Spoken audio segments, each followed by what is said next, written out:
അഭിമാനം വിറ്റ് ജീവിക്കണമെന്ന് എന്നാണോ നിങ്ങൾക്ക് തോന്നുന്നത്? അന്ന് ലീഗിന്റെ പച്ചക്കൊടി ആഫീസിൽ ഏൽപ്പിച്ച് നിങ്ങൾ പോയിക്കൊള്ളണം. ലീഗിന്റെ കൊടി, ലീഗിന്റെ മെമ്പർഷിപ്പ് വീട്ടിൽ തിരിച്ചു വെച്ച് നിങ്ങൾ പോയിക്കൊള്ളണം. ഇതിനകത്ത് അഭിമാനം വിറ്റ് ജീവിക്കുന്നവരുള്ള ഇടമല്ല, ഇത് അഭിമാനമുള്ളവരുടെ തറവാടാണ് ഈ ലീഗ് എന്ന് പറയുന്ന രാഷ്ട്രീയ പാർട്ടി. നട്ടപ്പാതിർക്ക് പുറത്തിറങ്ങുന്ന പണി ഞങ്ങളതല്ലടോ.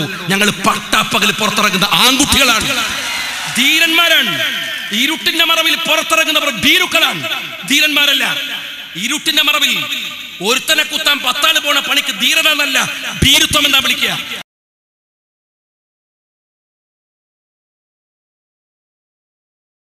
കേരളത്തിലെ മുസ്ലിം സമുദായത്തിന്റെ വിവിധ ഏജൻസികൾ നടത്തുന്ന ഒരുപാട് സ്ഥാപനങ്ങളുണ്ടല്ലോ.